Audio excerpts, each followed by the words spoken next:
What's going on, everybody? Welcome back to ICNVDriversedition. And today we have another interesting conversation, and I think it's time to dive in. So, as you saw in the thumbnail, is the Grand Sport really faster than the C8Z06? We've seen so much information come out that wants to say this is the case, and today I'm going to dive into it so we can talk about real world numbers with the C8 Grand Sport. Let's talk about it.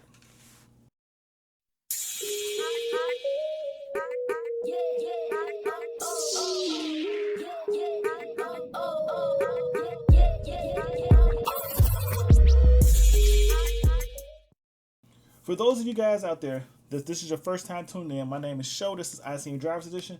We're an interactive car community, which means if you hit me up on any one of my social media platforms or in the comments below, I'll do my best to respond. And if the topic you bring up, just like this one, is interesting enough, I may even shoot a video on it. Don't forget, we're also a community of car enthusiasts that love to drive cars to make you turn your head that aren't your everyday people movers. If you're one of those individuals, lock into the channel, subscribe to your boy. I got more interesting content coming your way, and you don't want to miss out. For a quick disclaimer, because I've seen a couple people say this is strictly a Corvette channel, that is not the case, but like I stated a second ago, whatever conversation pieces are brought up or topics that want to be discussed, that's kind of what I hone in and focus my information on or my content on. So right now, a lot of conversations are coming up with the Grand Sport, so we're covering a lot of Grand Sport content. All right, let's dive into this.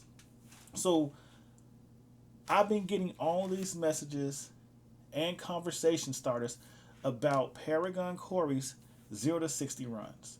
But not only Paragon Corey, Savage Geese has actually went out and tracked his Grand Sport, and I've heard information from that. And then we also seen several dyno numbers put out there from Brinker Speed to Paragon Corey and some other people. So this is a lot of information for us to dive into and actually unravel. So I'm going to start off with sitting there saying, let's do the 0 to 60 times because that's the biggest conversation piece I've had this far. Now, I'm not here to debunk or bash anybody's content because I actually enjoy the content people put out. And just like you, I watch a lot of YouTube content as well. The thing I'm going to focus on with Paragon Corey's content in the 0 to 60 times is the video was very good. He actually clearly stated a lot of key information. And what I feel is being missed in a lot of this key information that was shared is that pretty much all the cars have been modded. And for me, that is a key piece of information. A lot of people are telling me how the 0 to 60 counter inside the Corvette Stingray isn't accurate, it isn't legit, you shouldn't use it, whatever reason, so forth, go forth. I can touch bases on that if you like. Matter of fact, I will. But I want to say this to you. The Corvette C8 platform struggles, every vehicle struggles in some way, shape, or form in actually putting down traction. So a lot of these cars were modded. So once they get modded, you increase the biggest problem on the Corvette platform, which is the ability for the car to get traction. So when you do a 0 to 60 launch on a Z06 that has been modded, the Z06 already struggles to gain traction. When you do a 0 to 60 time on a base C8 that has been heavily modded, the base C8, although it doesn't appear to struggle to get traction as much as the other cars, it also struggles to get traction. So as you continue to step up the higher echelon, the cars that will not struggle to get traction is the E-Ray. Because of the front electric motors, the idea of it struggling to get traction, it doesn't struggle as much as the other cars, but it's still struggling to get traction. The electric motors are helping to take off, but the rear wheels are still slipping until they get some grip. And when it comes to the Grand Sport, so far, out of all the cars that have been modded, it is the least modded car. Meaning, there hasn't really been any significant bump in horsepower done to the car yet. So, it struggles the least out of all the cars, I would say, demonstrated to actually get traction. So that's a key point I want people to point out. So when you sit there and come back and say, well, the Grand Sport is faster than the Z06, or the Grand Sport comes in this place, I'm not arguing it. The information, the video was there. But what I will sit there and say to you is, it's not a stock car. You're going to get different results with stock cars, which leads me into another conversation. One of the things I'm being hammered with now is that the new Corvette Grand Sport has the technology of the ZR1, the ZR1X, and so forth. And that is 100% true. Matter of fact, it's the biggest truth I've heard so far, constantly reiterated as to why the new Grand Sport is a better car than the C8 Z06. But let's kind of debunk that. Or maybe let's just say, let's explain that. The biggest difference with this new technology is the Grand Sport has actually become, I can't say the victim, but the beneficiary of all the other information learned by GM over the course of building the C8 platform. So why is that important? Well, the Z06 is a raw car. When GM built the E-Ray, they learned that what made the E-Ray so beneficial is if I can get torque or traction, if I can get traction, I can do something amazing.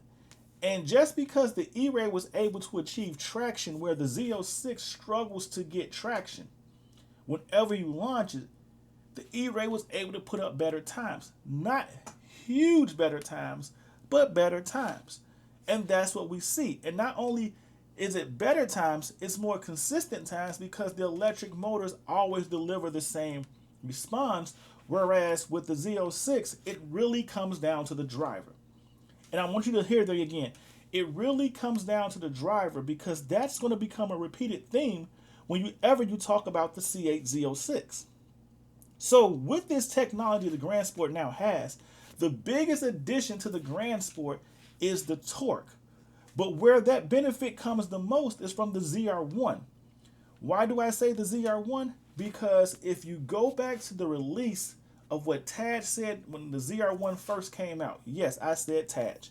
He said the ZR1 had so much torque that they had to create a torque management system for when it was in first and second gears. Other than that, it would never get traction.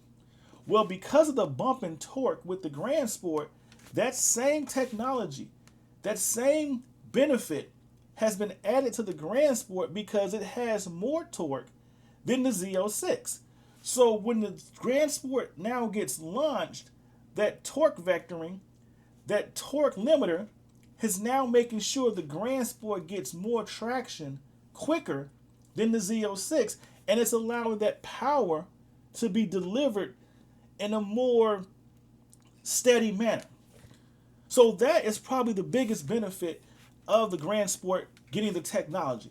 So now what you see is where the Grand Sport, if it was built right after the C8 Z06 instead of today, it probably would slip a lot more, showing that the benefit or the difference between the two cars isn't that huge.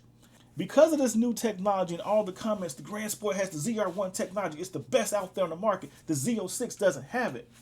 Well, because of that technology, it allows the Grand Sport to be in the conversation with the C8 Z06. And just like the engineers have actually come out and stated that there will be some overlap depending on the type of track you actually are attending. Meaning, if the track doesn't have long enough straightaways, and when they say long enough, meaning multiple straightaways that allow you to really tap into the power delivery and performance of the Z06, the Grand Sport will probably perform better. And you're probably going to see similar, if not much better results when they actually bring out the Grand Sport X on those same tracks. So when you look at it from that perspective, it takes you into the conversation with Savage Geese. And the reason why I say this conversation is because when you look at Savage Geese times and the track and so forth, they even mention that they can keep the car at a more steadier or a higher miles per hour than they were able with the Z06. And because of their way they handled the car, they were able to beat their times previously with the Z06. Well, that sparked another conversation because now I'm hearing, have you seen Savage Geese videos? The Grand Sport is quicker than the Z06. Slow down, Kimosabi. What actually is happening is the Grand Sport, with the new technology that everybody wants to point out, has now become a more easier to drive vehicle. It delivers torque and power differently than the previous version of the base C8, and because of that, it now becomes a more comfortable vehicle for people to drive when they're tracking. And if you watch Savage G's video, that's one of the conversation pieces that's keep being reiterated, is that, man, this car handles differently, it delivers power differently, and I'm not afraid to stay on it longer, to go in turns differently and come out differently. The difference with the Corvette Z06 is the Z06 is more raw. And for people who aren't real drivers, you don't understand when you hear the phrase raw. You ignore it. You think it's just the word being used. But what they're actually sitting there saying is the Z06 will challenge your driving abilities more. The Grand Sport will make the average driver think they're better than what they actually are. And because of that, you have to drive the Z06. So I like in the video with Savage Geese where he's actually explaining it, and then he says to the engineer that, yeah, we actually was able to put down a better time with the Grand Sport than we were the Z06. And the engineer said, well, the way we design the Grand Sport boosts the confidence of the driver, and it makes it more driver friendly than the Z06, but the Z06 is more raw. The word raw was used again. And in that same video, he also sat there and said the one thing that matters the most is that, yes, you were able to put down a better time with the Grand Sport, but when we tested the Z06 on the same track in worse conditions, we still beat the times of the Grand Sport by over 2 seconds. So that goes back to show you that when it comes down to people who actually drive and have a different level of driving confidence, the Z06 is still the much better car. And when you add the Grand Sport X to the equation, I expect the Grand Sport X in a similar situation to either be the same or to slightly be it or be slightly less. We won't know till it actually comes out, but GM has already come out and said multiple times that the Grand Sport X will overlap Z06 performance in certain areas. Now you have to let that part sink in, because I want you to understand that they're saying the Z06 will still be the better car, still be the better track monster, still will deliver high-end performance better, but there will be cases where it will lose or not be the shining vehicle.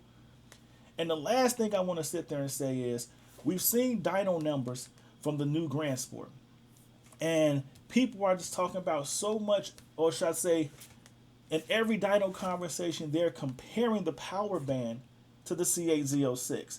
And you're seeing that the Grand Sport has better numbers in the lower traction range and so forth than the Z06.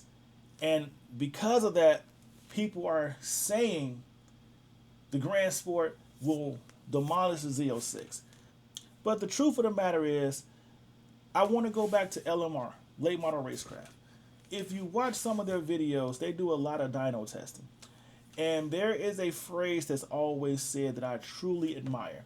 And that phrase is, let's see if we can take the dyno numbers and do they translate to real world success, real world performance. And that's key. And I'll tell you why. Because on the dyno, the one thing they're not doing is launching the car from 3,500 RPM. You're starting off from 0 and you're accelerating up. So when it comes to the Z06, you are definitely going to get that lack of low-end performance because the car was not launched. When you do any other car, the E-Ray, the Grand Sport, you're getting the total power band from 0 on up. Those cars actually perform better from 0 than the actual Z06. But when you launch the cars, you get different results. That power band delivery isn't quite the same. Where the car is taking off from isn't the same. So your argument at that point is how much slippage will the Z06 deliver before it finally gets grip? And I want you to understand that, because that's where the real world scenario comes in. So you can look at all the amazing data put down on a dyno, but when the real world numbers actually kick in, if the car can't get traction, regardless of how much power and torque it puts out, it will not move in a fast enough manner to get you the results that you're looking for. And you see that with a lot of actual drag strip performance races, where you'll see a 1,064 horsepower car, and when they drop the clutch and try to take off, the wheels spin and it's struggling to get traction. And even though it may have 1,000 horsepower, it'll lose to a car with 700, because the car with 700 was able to get traction quicker and maintain it longer. So let that sink in, because the dyno numbers are amazing, but you can't transfer that over to real world competence in a racing situation. If you want to talk about from stoplight, just casual driving, then yes, I understand that you're saying if you roll up on somebody at a stoplight in a Z06 and you guys don't launch, but you get on your car, you're going to deliver power quickly and differently. That is 100% true. So that's my real world conversation piece about these new vehicles and the Grand Sport. So does it really mean that the Grand Sport is faster than the Z06? So far from everything we've seen, I want to say when you're comparing stock cars to stock cars and you're actually trying to get the best performance out by launching them, the answer to me would be no. But if you're just talking about daily driving and modded cars and how you're going to take off from a stoplight when there is no racing intent on the table, then yeah, the Grand Sport is probably going to be a better performing car. And honestly, that's why GM built it. It is supposed to be the best bargain for your money, meaning the best performance car you can get for the cheapest cost for real world day-to-day driving. And that's what I see with the Grand Sport when I look at the car. So if you disagree or you think I nailed it, let me know in the comments below. Let's talk about it. ICNV Driversedition. Go ahead and hit that like button, subscribe to the channel, join the ICNV Driversedition community. We are an interactive community, which means if you hit me up on any one of my social media platforms or in the comments below, I'll do my best to respond. And if the topic you bring up is interesting enough, just like this one, I may even shoot a video on it.